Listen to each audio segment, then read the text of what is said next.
Hello বন্ধুরা, তোমরা সব কেমন আছো? আশা করছি ভালো আছো, সুস্থ আছো। আর আমি তো খুব ভালো আছি। আর ভালো না থাকলে দীঘাতে আসতে পারি বলো? তো যাই হোক, দীঘাতে পৌঁছে গেছি। আর এই হোটেলটা দেখতে পাচ্ছ না, এই হোটেলটা আমাদের জন্য বুক করেছে। আমাদের জন্য কি না, সবার জন্য আর কি। তো বাস থেকে নামলাম, বাসটা এক সাইড দিয়ে চলে যাচ্ছে। এখানে সব আলোচনা হচ্ছে কেরা কোন রুমে থাকবে, কটা রুম ভাড়া হয়েছে আর কি, যা যা ওদের আলোচনা সেসব হচ্ছে। তো আমরা এখানে অপেক্ষা করছি, আর অপেক্ষা করতে পারছি না, কখন রুমে গিয়ে একটু শুয়ে পড়বো সেটাই ভাবছি।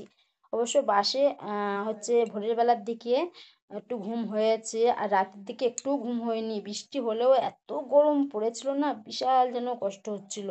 তারপরে আমরা এই যে হোটেলে চলে এসেছি, এখন আমরা রুমে যাইনি। আর এই জায়গাটা দেখতে পাচ্ছ না, এখানে হচ্ছে সবার খাওয়া দাওয়ার ব্যবস্থা করা হয়েছে। তো আমরা এখনো রুমে যাইনি একটাই কারণে, কেন আমাদের এখনো রুমটা ঠিক হয়নি কোন রুমে যাব। আর এই ব্যাগ ট্যাগগুলো না না চারিদিকে ঘুরতে গেলে খুব অসুবিধে, ভারী ভারী ব্যাগ। ওই জন্য ভাবলাম এখানে বসে থাকি, আমাদের রুমটা যতক্ষণ না ঠিকঠাক হচ্ছে ততক্ষণ আর কি ওপরে গিয়ে রুমে ঢুকবো না। তারপর আমাদের রুম ঠিক হয়ে গেছে, রুমে গিয়ে ড্রেস টেসগুলো সব পাল্টে নিয়েছি, নিয়ে এবার স্নান করতে যাবো বলে রেডি হয়ে গেছি। তো আমরা সব বারও হয়ে গেছি, ভাবছি একটু গিয়ে সমুদ্রে স্নান করব। আর জানো তো, সকালবেলার দিকে একটু বৃষ্টি হয়েছিল, কিন্তু তারপরে বিশাল রোদ উঠেছে। আমরা যখন যাচ্ছি তখন বিশাল কিন্তু রোদ, আর মুখ টুকগুলো না সব জ্বালা করছে। আর কষ্ট হয়েছে, ভেবেছি যে স্নান টান করে এসে হোটেলে এসে একটু ঘুমিয়ে নেবো। তো ওই যে সবাই যাচ্ছি। আর আমাদের সঙ্গে যারা যারা গেছে সব লোক কিন্তু যায় না, কেউ স্নান করবে না বলছে, কেউ স্নান করবে বলছে, কেউ ঘুরতে বার হয়ে গেছে। তো আমরা এখানে কিন্তু খুব বেশি লোক নেই, তার মধ্যে কিন্তু সবাই স্নান করবে না, শুধু আমরা কজন স্নান করব। আর এই যে দেখতে পাচ্ছ ওই কাকিমারা, ওরা হচ্ছে স্নান করবে না, একটু ঘুরে বেড়াবে। তারপরে আমরা প্রায় চলে এসেছি কাছাকাছি সমুদ্রের। আর আমাদের হোটেলটা না অনেকটা দূরে সমুদ্রের থেকে, ওই জন্য অনেকটা পথ হেঁটে হেঁটে যেতে হচ্ছে। হোটেলগুলো দেখতে পাচ্ছ না, এগুলো কিন্তু সমুদ্রের কাছাকাছি। তো একেবারে কাছাকাছি না, সমুদ্রের থেকে কিন্তু অনেকটা দূরেই কিন্তু হোটেলগুলো পড়েছে। তারপরে আমরা চলে আসলাম এই রাস্তাতে। এই রাস্তাটা দেখো চারিদিকটা কত সুন্দর দেখতে। আর এদিকে না বেশি ঝাউ গাছ রয়েছে। এটা হচ্ছে সমুদ্রের একদম কাছাকাছি এই রাস্তাটা, মানে এই রাস্তাটার ও পিঠে হচ্ছে সব ফ্ল্যাটগুলো আছে, তারপরে এই পিঠে হচ্ছে এই রাস্তাটা জঙ্গল। তারপরে আমরা একদম সমুদ্র কাছাকাছি বলবো কি, একদম সমুদ্রতে চলে এসেছি। চারিদিকটা দেখো কত সুন্দর লাগছে। আমি যখন ছোটবেলায় গিয়েছিলাম তখন কিন্তু জায়গাগুলো একেবারে আলাদা ছিল, আর এখন দেখছি জায়গাগুলো একেবারে আলাদা। আর চারিদিকটা বেশ ভালোও লাগছে, কত মানুষ। বন্ধুরা, এখন টাইম হচ্ছে 10টা, আর আমরা রুমে চলে এসেছি।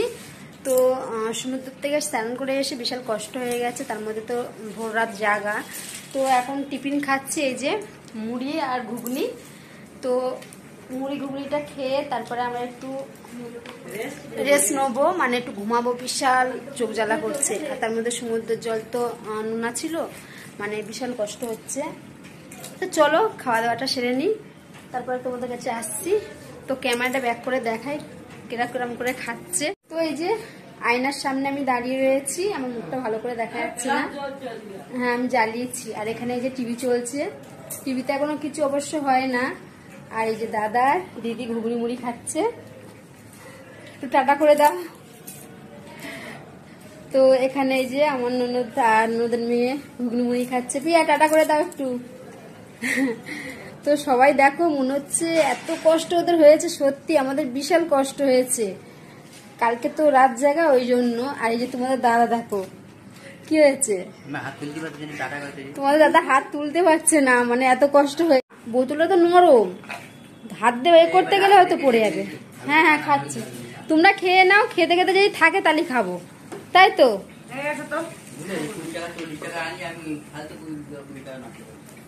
মানে তোমরা কি খেয়েছো 20 টাকায়? আমি তো বলেছি তো মুড়ি আর ঘুগনি নেবে, খেলে তো বন্ধুরা রুমটা বেশ ভালো লাগছে, দেখো রুমটা ভালোই ফিটফাট করে সাজানো রয়েছে। এই যে এসি চলছে। আর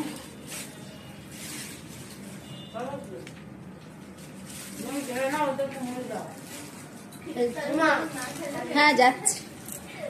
তো সমুদ্র থেকে স্নান করে এসে টিফিন খেয়ে কিছুক্ষণ ঘুমিয়ে নিয়েছি। ঘুমানোর পরে তারপরে দুপুরের খাওয়া দাওয়া করতে সেই নিচে চলে এসেছি, যে রুমে আমরা সকালবেলা বসেছিলাম।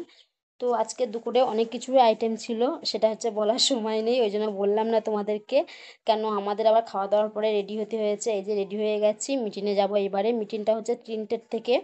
হবে সেই রাত 10টা 11টা পর্যন্ত। তো এই জন্য তাড়াতাড়ি করে রেডি হয়ে নিচ্ছি। আর ঘুম বলতে সেরকম আমার ঘুম হয়নি, কেন একটা আনকা জায়গায় আসলে ঘুম মোটেই হতে চায় না। জানতে চাই তো সবাই? দেখুন, এতক্ষণ যা আলোচনা হলো ফাটাফাটি দুর্দান্ত, কিন্তু আমি যে কয়েকটা মিনিট, শুধুমাত্র 7 মিনিটের টাইম আমার কাছে, সিনসিয়ারলি এই 7টা মিনিটকে যদি আপনারা ব্রেনে নিতে পারেন, আপনাদের লাইফ বদলাবে, শিওর বদলাবে।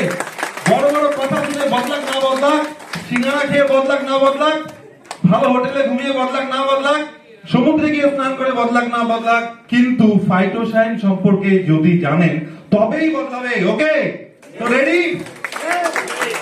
একদম পিন সাইলেন্ট চাই, কোনো ডিস্টারবেন্স নয়, সবার সবার মনোযোগ এখানে। ওকে, মরিঙ্গো ফাইটোসাইন আমরা জানি বিশ্বের সবথেকে সেরা নিউট্রাসিউটিক্যাল প্রোডাক্ট। কারো কোনো সন্দেহ আছে? এটাকে প্রুভ করব কিভাবে? আমরা সবাই খাচ্ছি, সবাই মর্নিং নিয়ম, বাট লোককে প্রুভ করাতে হবে মার্কেট ধরতে গেলে, রাইট? তার কিছু কিছু মেন জিনিসগুলো আমি ডিসকাস করবো খুব সংক্ষেপে, তাই इसीलिए आप लोगों को ध्यान बिल्कुल देना चाहिए। আমাদের মিটিংটা শেষ হতে প্রায় 12টা বেজে গেছে। তারপরে রুমে এসে চেঞ্জ করে নিচে গিয়ে খাওয়া দাওয়াটা সেরে নিয়েছি।